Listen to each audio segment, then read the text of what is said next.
गया है जिस धर्म की तुम पूजा करते हो वो धर्म नहीं है। धर्म तो शाश्वत होता है। धर्म कभी किसी जात धर्म क्षेत्र भाषा के लिए अलग नहीं हो सकता है। जैसे आपका धर्म सिर्फ और सिर्फ जलाना है, वो न बूढ़ा देखेगा न जवान देखेगा, न पूजा वाली अगरबत्ती देखा, न लकड़ी पकाने वाली लकड़ी देखेगा। उसका काम ही जलाना है। और अगर आग जलाना बंद कर दे तो उसने अपना धर्म छोड़ दिया। पानी का धर्म प्यास बुझाना है, गीला करना है। वो किसी को बाइफरकेट करता है जो ऊपर से पानी गिरता है कि गंदी जगह है, अच्छी जगह है, यहाँ गिरना है, यहाँ नहीं गिरना, यहाँ पापी रहते हैं, यहाँ पशु पक्षी रहते हैं। तो ये धर्म है जो भारत में जो धर्म था वो प्रकृति प्रदत्त नैसर्गिक धर्म थे। लेकिन उसके बाद हमारे इस देश में जिनको धर्म कहते हो वो धर्म नहीं है, वो पंथ हैं। हिंदू, मुस्लिम, सिख, ईसाई, पारसी, बुद्धिस्ट ये धर्म नहीं है। धर्म तो एक है। जो हिंदू के लिए वही होगा, मुस्लिम के लिए वही होगा, सिख के लिए वही होगा, पारसी के लिए वही होगा, बुद्धिस्ट के लिए वो।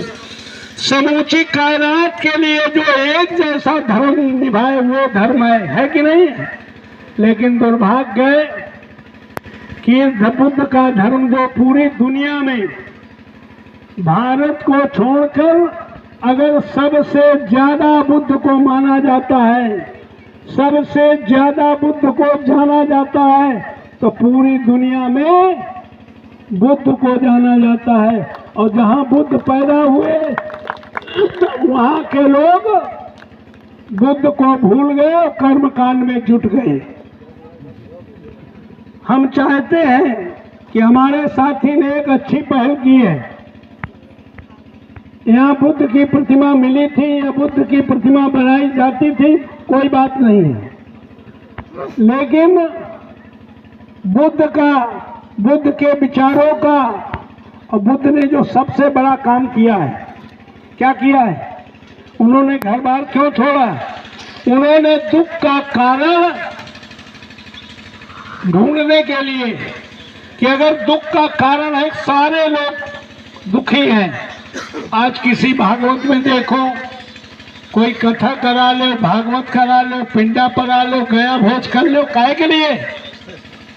काहे के लिए करते हैं? कि हम शांति पा जाए, हम सुखी हो जाएं। बुद्ध ने कहा दुख है, अगर दुख है तो उसका कोई कारण भी है, और जिसका कारण है उसका निवारण भी बुद्ध ने बताने का काम किया है। तो इसलिए मैं कहना चाहता हूं कि एक ऐसा स्थल बने। ये बुद्ध टीला सही जगह पर है, इसको हम इतना सुंदर बनाने का काम करेंगे। अगर आप सब लोगों ने सहयोग करने का काम किया है कि अगर वो काम हो सकता है तो कोई व्यक्ति बढ़िया मंदिर यहाँ बना सकता है, लेकिन वो व्यक्ति का मंदिर होगा। वो कहेगा हमने बुद्ध का मंदिर बनवा दिया। बगल में तुम्हारा विपस्सना केंद्र चल रहा है।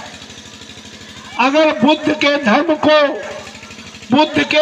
को सीखना है तो इससे नजदीक कहीं धम्म केंद्र कोई खुला नहीं है। और धम्म में कोई पैसा नहीं लगता। धम्म में तो आपके दुख का निवारण किया जाता है, सिर्फ और सिर्फ निवारण किया जाता है। उस धम्म केंद्र में अगर ज्यादा से ज्यादा जाने का काम करोगे तो हमें लगता है जो काम कर रहे हो, ऐसा न समझो कि 10 दिन विपस्सना में वहां चले जाएंगे तो कारोबार का क्या होगा। जो कारोबार काम कर रहे हो उसको से ठीक से करना आ जाएगा। आपके शरीर में ताकत बढ़ जाएगी उसको करने की, उसको ठीक से समझने की समझ पैदा हो जाएगी, और निश्चित तौर पर होश में आकर के जीना शुरू कर दोगे। उसके लिए अगर बुद्ध को मानने वाले चाहने वाले लोग बैठे हैं तो मेरा आज से निवेदन है, हमारे तमाम साथी बैठे, मैं जानता हूँ, बुद्ध की एक बात केवल मान लो, चूंकि एक ही बात सब बातों से जुड़ी है। बुद्ध के पंचशील में जो अंतिम है, वो पांचवा जो है, वो नशा पता छोड़ दो। बस अगर नशा पता छोड़ दो, अगर नहीं छोड़ सकते हो तो कम से कम बुद्ध जयंती पर प्रतिमा के पास नशा पता करके आने का काम न करो, ये भी सहयोग करने का काम है। तो इसलिए मैं आपसे कहना चाहता हूँ, मुझे नहीं पता था, अगर पहले मिले होते विवेक जी, मैं तो 9 से 14 में रहे हूँ, तब हो सकता है तुमने शुरुआत न की हो, लेकिन अगर कहते तो उस समय यहाँ में बाउंड्री होती, कमरा होता, बढ़िया ध्यान केंद्र होता, ये सारे के सारे हम लोग ऐसे आप बुलाते उसी घोषणा में हो गया होता। तो इसलिए निश्चित जानिए कि वो तो आने वाले समय में बनेगा। अगर जन सहयोग मिल जाए, विवेक जी तुम्हारा विवेक जगा है तो 13-14 साल से जगाने का काम कर रहे हो। अगर यहाँ आने वालों को जिस दिन विवेक जग गया और सब लोग हाथ बढ़ाने का काम करेंगे तो पूरी धरती पर बुद्ध से ज्यादा मानने वाले धरती पर कोई धर्म नहीं है। धर्म नहीं है, बहुत धर्म नहीं है, धम्म है, और धम्म नैसर्गिक है। इसीलिए तो बुद्ध ने कहा, कोई बात इसलिए मानो कि बुद्ध ने कही है, कोई बात इसलिए मत मानो कि पुराणों में, वेदों में, रामायण में लिखी है। ये लिखने वाले अपने हिसाब से लिखते रहे हैं। इसके लिए बाबा साहब अम्बेडकर ने संविधान बना दिया है कि तुम बुद्ध का भारत बना सको। और जिस दिन दलित, पिछड़े, अक़लियत के लोग, बुद्ध को मानने वाले लोग इकट्ठे हो जाएंगे तो मेरा चैलेंज है, इंसान को इंसान के सामने हाथ फैलाने की जरूरत नहीं पड़ेगी। ये बाबा साहब अम्बेडकर ने संविधान में अधिकार देने का काम किया है। केवल इकट्ठे होने की जरूरत है।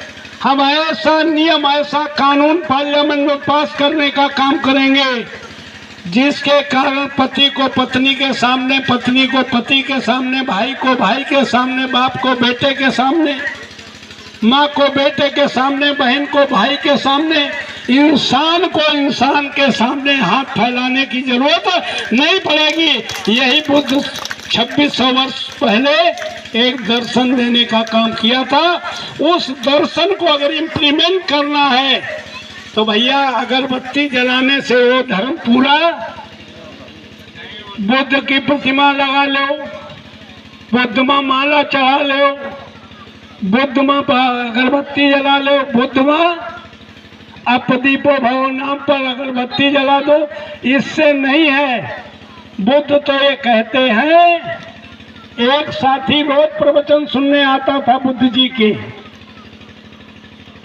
उन्होंने तमाम लोग सुनने आते थे। जैसे तो यहाँ बुद्ध टीला में आए हैं, यहाँ बुद्ध रोज कथा होती थी, बगल में एक झोपड़ी पर बुद्धा खांसता था, उठता था, बैठता था, टहलता था, लेकिन थोड़ी दूर टीला तक नहीं आ पाया।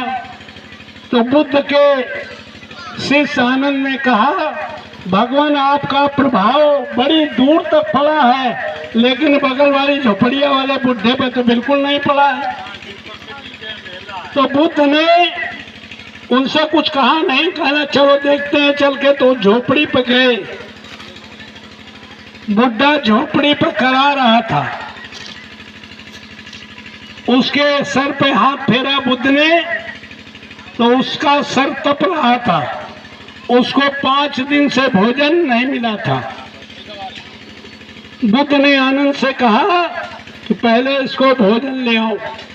एक थाली में भोजन आया, भगवान बुद्ध ने उसे खाना खिलाया और खाना खिलाकर चलने लगे। तो आनंद ने कहा, अब तो इसे के बुद्ध बौद्ध धर्म के बारे में बता दो, कुछ बता तो दो जो आप बताते हो सबको।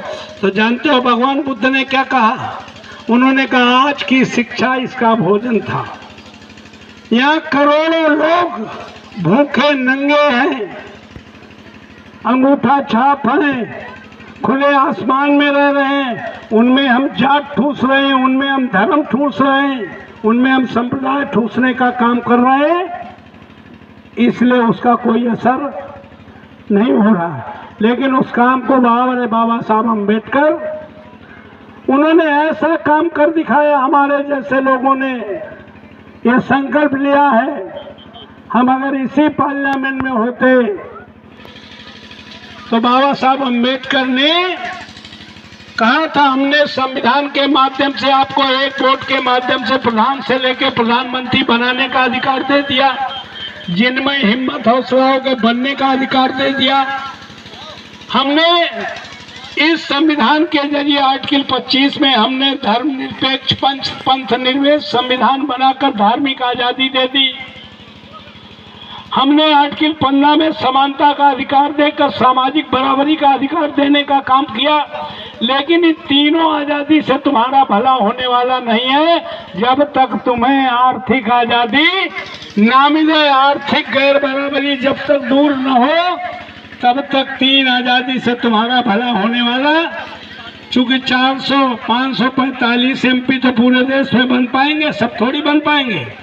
इसलिए बाबा साहब अम्बेडकर ने कहा था कि चौथी आजादी के लिए आर्थिक गैर बराबरी खत्म हो, राष्ट्र में होने वाली आय में हर व्यक्ति का हिस्सा हो, ताकि उसे किसी के सामने हाथ न फैलाना पड़े। उसके लिए बाबा साहब अम्बेडकर ने कहा था कि आर्थिक आजादी की चौथी लड़ाई तुम्हें लड़नी है। वो लड़ाई कोई नहीं और लड़ेगा, माननीय राष्ट्रीय अध्यक्ष अखिलेश यादव के नेतृत्व पर पीडीए के माध्यम से हम लोग लड़ने का काम करेंगे।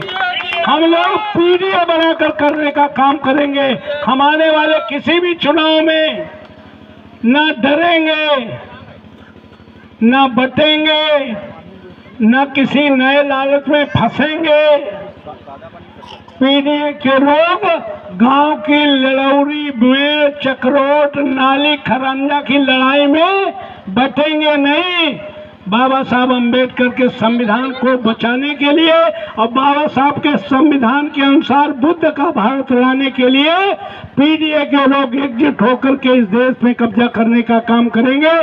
यही भगवान बुद्ध के लिए सबसे बड़ी श्रद्धांजलि होगी। इसी के साथ बुद्ध की कृपा से हम चाहेंगे ऐसा बुद्ध विहार बने कि लोग याद करें कि खुजाऊपुर में वास्तव में विवेक और उनकी टीम ने कोई बुद्ध को खोजने का काम किया है, बुद्ध विहार बनाने का काम किया है। इसी के सभी साथियों को बहुत बहुत साधुवाद। और विवेक को फिर आश्वस्त करता हूँ, जो तुम करना चाहते हो हमारी जिंदगी का मकसद है, जब भी याद करोगे हम आपके साथ कंधा से कंधा मिलाकर इसको बढ़िया बहुत बिहार बनाने का सहयोग करने का काम करेंगे। बहुत बहुत धन्यवाद। नमो बुद्धाय। जय भीम, जय भारत। हरंजी फौज जिंदाबाद जिंदाबाद जिंदाबाद। हरंजी फौज जिंदाबाद जिंदाबाद जिंदाबाद। अखिलेश यादव जिंदाबाद जिंदाबाद जिंदाबाद। नमो बुद्धाय।